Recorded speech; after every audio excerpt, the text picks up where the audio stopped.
எல்லாருக்கும் வணக்கம். ரெனா வீட்டு சமையலில் இட்லி தோசைக்கெலாம் தொட்டுக்கிற மாதிரி சூப்பரான தக்காளி குருமா தான் பார்க்க போகிறோம். இந்த தக்காளி குருமா ரொம்ப சுவையாக இருக்கும். குயிக்காக இட்லி தோசைக்கு ஒரு சைடு செய்யணுன்னா கண்டிப்பாக இந்த இட்லி குருமா ட்ரை பண்ணி பாருங்கள். ரொம்ப சுவையாக இருக்கும். 3 இட்லி சாப்பிட்றவங்க கூட 2 இட்லி சேர்த்து சாப்பிடுவாங்க. அந்த அளவுக்கு ரொம்ப சுவையாக இருக்கும்.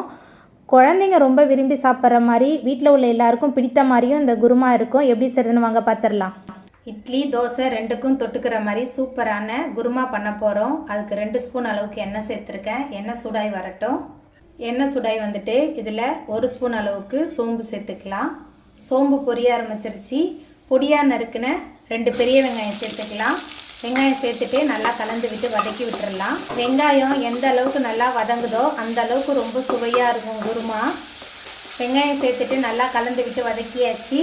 அதுக்கப்புறமா நீல வாக்கில் நறுக்கி வச்சுருக்கிற 3 தக்காளி சேர்த்துக்கலாம். தக்காளி சேர்த்துட்டு மறுபடியும் நல்லா கலந்து விட்டு வதக்கி விட்டுடலாம்.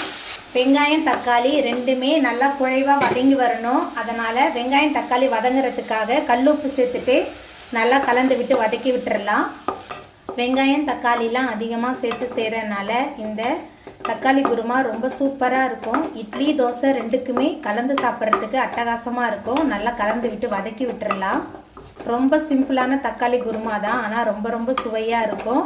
ஒரே மாதிரி செய்யாமல் இந்த மாதிரி டிஃப்ரெண்ட்டாக செஞ்சு பாருங்கள். குயிக்காக செஞ்சு முடிச்சிடலாம் இந்த தக்காளி குருமா. உப்பு சேர்த்து வதக்கிறதுனால இந்த வெங்காயம் தக்காளி சீக்கிரமாகவே வதங்கி வந்துடுச்சு. அதுக்கப்புறமா இதில் கொஞ்சமாக கருவேப்பிலை சேர்த்துக்கலாம். கூடவே 3 டேபிள் ஸ்பூன் அளவுக்கு இஞ்சி பூண்டு விழுது சேர்த்துடலாம். இஞ்சி பூண்டோட பச்சை வாசனை போகிற அளவுக்கு நல்லா கலந்து விட்டு வதக்கி விட்டுறலாம். இஞ்சி பூண்டோட பச்சை வாசனை போகிற அளவுக்கு நல்லா கலந்து வதங்கி வந்துடுச்சு. கூடவே 1/4 ஸ்பூன் அளவுக்கு மஞ்சத்தூள் சேர்த்துக்கலாம்.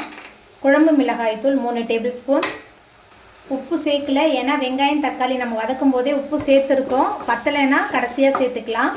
மசாலா தூள்லாம் சேர்த்துட்டு நல்லா கலந்து விட்டு வதக்கி விட்டுறலாம். மசாலாவோட பச்சை வாசனை போகிறதுக்குள்ளே ஒரு தேங்காய் பேஸ்ட் ரெடி பண்ணி எடுத்துகிட்டு வந்துடலாம்.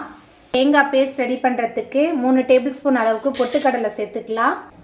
1/2 மூடி தேங்காய், 1 டேபிள் ஸ்பூன் அளவுக்கு சோம்பு சேர்த்துட்டு 2 ஓட்டு ஓட்டிட்டு கொஞ்சமாக தண்ணி சேர்த்துட்டு நல்லா விழுதாக அரைச்சி எடுத்துகிட்டு வந்துடலாம்.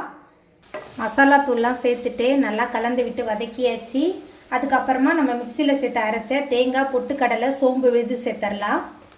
சேர்த்துட்டு நல்லா கலந்து விட்டு வதக்கி விட்டுடலாம். தேங்காய் விழுது சேர்த்துட்டு நல்லா கலந்து விட்டு வதக்கியாச்சு. அதுக்கப்புறமா தண்ணி சேர்த்துக்கலாம். நான் மிக்சியை கழுவி அந்த தண்ணி தான் சேர்க்குறேன். அதுக்கப்புறமா கொஞ்சமாக தண்ணி சேர்த்துக்கலாம். உங்களுக்கு எவ்வளோ குருமா வேணுமோ அதுக்கு தகுந்த மாதிரி தண்ணி சேர்த்துக்கோங்க. தண்ணி சேர்த்துட்டு நல்லா கலந்து விட்டுறலாம். தண்ணி சேர்த்துட்டு நல்லா கலந்தாச்சு. எல்லாமே சேர்ந்து நல்லா கொதிச்சு வரட்டும். குருமா சூப்பராக கொதிக்க ஆரம்பிச்சிருச்சு. பாருங்கள், பார்க்குறதுக்கே எவ்வளோ சூப்பராக இருக்குது. இட்லி தோசைக்கெலாம் தொட்டு சாப்பிட்றதுக்குமே ரொம்ப சூப்பராக இருக்கும். அதுக்கப்புறமா மேலால் கொஞ்சமாக கொத்தமல்லி தழை தூவிடலாம். கொத்தமல்லி தழை தூவிட்டு நல்லா கலந்து விட்டுட்டு நம்ம அடுப்பை ஆஃப் பண்ணிடலாம். அவ்வளோதாங்க, ரொம்ப சுவையான இட்லி குருமா சூப்பராக ரெடி ஆகிட்டு. இந்த சுவையான இட்லி குருமாவை நீங்களும் உங்கள் வீட்டில் செஞ்சு பாருங்கள். இந்த வீடியோ உங்களுக்கு பிடிச்சிருந்தா லைக் பண்ணுங்கள், ஷேர் பண்ணுங்கள், கமெண்ட் பண்ணுங்கள், சப்ஸ்கிரைப் பண்ணுங்கள். அப்படியே பக்கத்தில் உள்ள பெல் பட்டனையும் கிளிக் பண்ணிடுங்க. என்னோடய வீடியோவை இவ்வளோ நேரம் பொறுமையாக பார்த்தவங்க எல்லாருக்குமே ரொம்ப நன்றி.